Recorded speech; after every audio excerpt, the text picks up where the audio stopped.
This month's videos are on portraiture, and portraiture is a very daunting subject for most people, especially those new to painting, probably wouldn't even dream of doing a portrait. But there are ways and means of getting yourself familiar with portraiture to the point where you think you can actually attempt to do it. And those of you who are already in that place, well, there are ways that you can that can help you get there easier, and there are ways that you can learn to do portraits much more comfortably. So there's a couple of things happening here. Maggie's actually attempting to do a big painting of her son. She was inspired by the painting I've just done of her father on the grey-green background. So she's chosen to do a painting of her son with the green of the colour of his t-shirt as the background colour. This is an overhead projector, and it's quite a modern one because it's got a very thin base. The olden day ones used to be very thick. This is what's called a transparency. You can print a photo onto a transparency, then you place the transparency onto the overhead projector, you turn the light on, you determine the distance that you want it. The distance creates how big or small that image is going to project, so you can move it backwards and forwards to get your ideal composition. And it can show you exactly what it's going to look like. So that's awesome. When you visit these big art shows and you see these amazing big paintings, photorealistically, beautifully done, they have generally been done with an overhead projector because it's really hard to judge distances on such a wide scale. And as much as I think it's relevant in those circumstances, I wouldn't actually say use them all the time, because you lose your confidence in your own ability to do things. Here is a picture of her absolutely stunningly gorgeous daughter, and I'm going to show you how to grid it, so that if you really want to do a portrait and you really can't draw it, your drawing skills are not great, but you still want to do it, this is how to do it, the way of gridding. Now, gridding can be confusing, and I've got a small gridding video in my Apprentice Basics, but people have complained it's confusing. So I will go through it again for you, and let's hope we can get some clarity on this. So the first piece of paper I've got here, the first print, is actually from a gridding app called Artist Grid app that Maggie's got on her phone.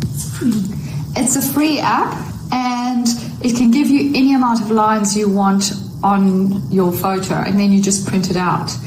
So now that you see here on this one, there's sort of 4 lines across and 3 down. You'd have to do the maths on that and figure out where to put them, and I'll show you how to do that now. On this actual print of Maggie's daughter, Sumi, I've actually done the maths on this and gridded it myself, and I'll show you how to do that. So in order to find out the dimensions of this print onto the bigger canvas, what I do is I take the longest side, which is this side, and this side measures at 23 centimeters. And I've got that written here. So I've made a small sketch of that. This side here, the shorter side, is 18.5 centimeters. This canvas, which we're sitting on here, is 51 centimeters squared, okay?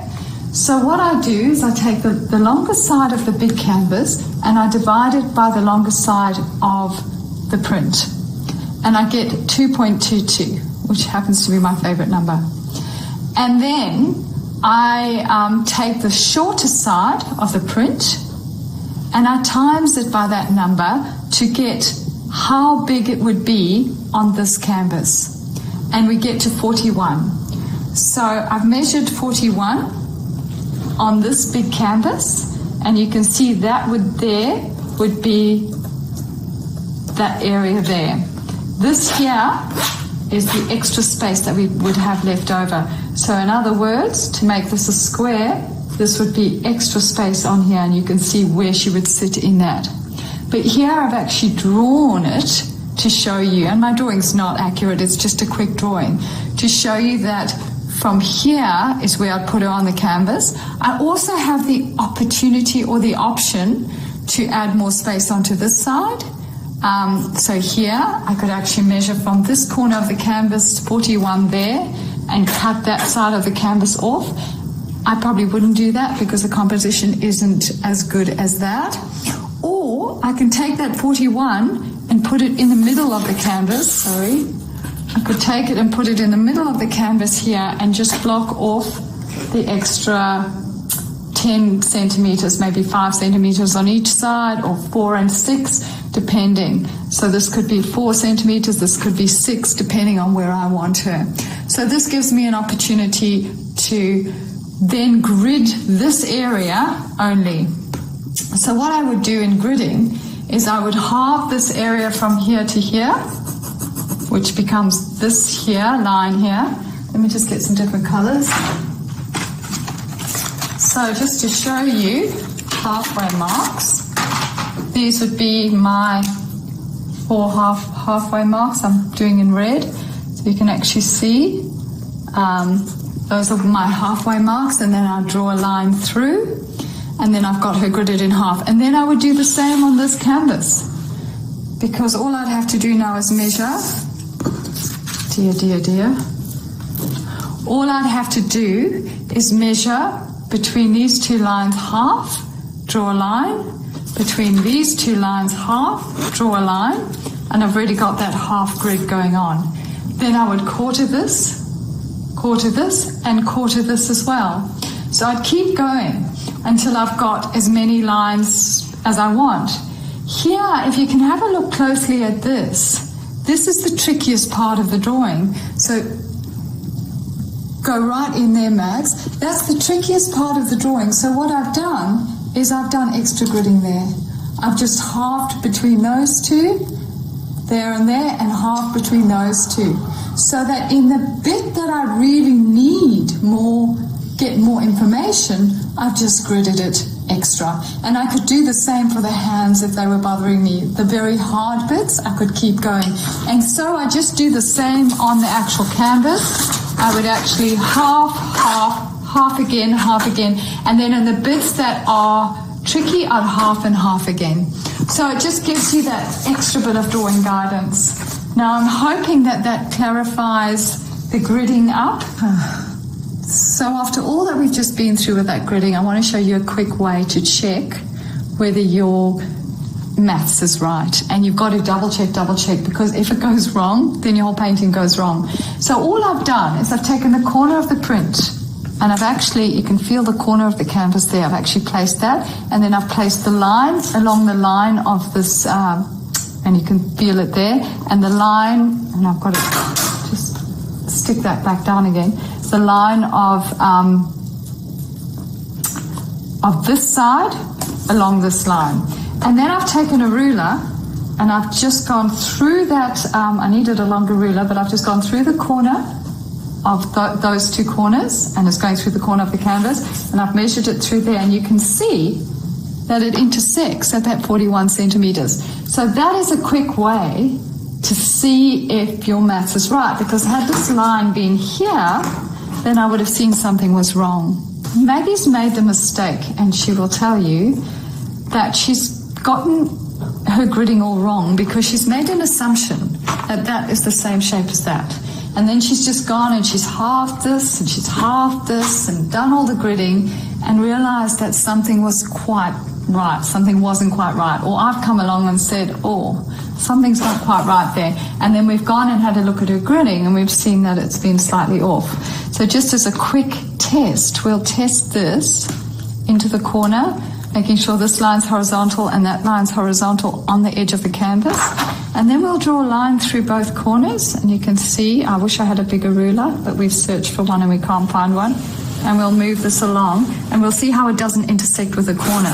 So there's actually that much left over. And, you know, it does make a difference in your actual shape. You might think, oh, it's not going to make a difference, but it actually does, especially when you're doing faces. So this is a bit opposite to the other way around. This is what I would do with this one, because this is actually slightly bigger than this, is I would measure how much the smaller side fits into this, and then I would times the longest side by that amount, and then I would get the length of the longest side.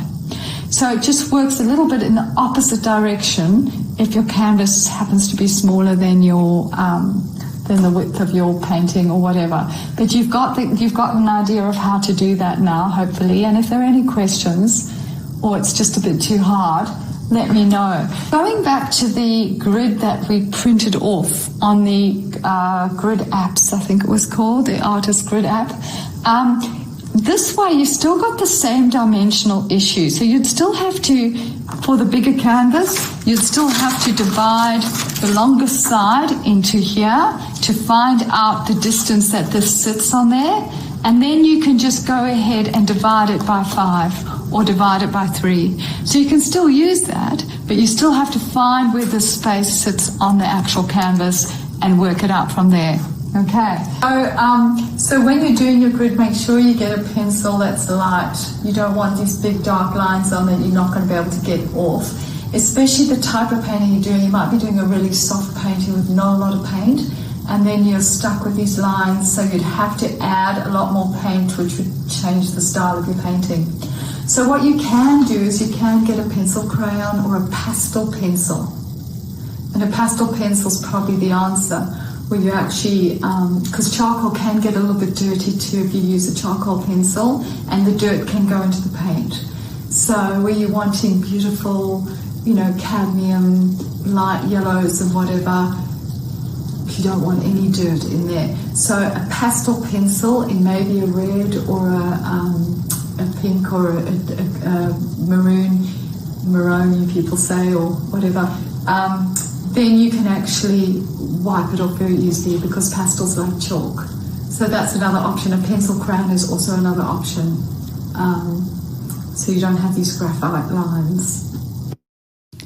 So another tip that will help you as well if you're a beginner artist and you haven't done this before is to actually, once you've done your gridding and you've double checked all your lines and angles and your shapes aren't generic, come over all your pencil, all your marks with a paintbrush, with a thin paintbrush, and paint a burnt sienna or a burnt umber, and let that dry before you start painting. Because once you start painting and things go awry and you've lost your lines, you can always come back and wipe it off and come back to your original lines.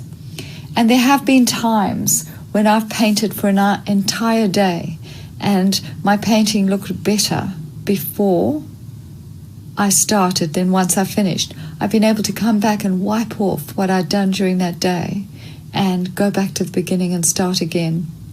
I'm not saying that's going to happen to you, but it's always good to be able to come back again to where you've gone wrong. So I hope this helps you getting started. As I said, you could also trace the image. You could get a piece of carbon paper, blow up your image to maybe A3 onto a bigger canvas, get carbon paper and trace your image onto that canvas as well. So there are a number of ways of doing this.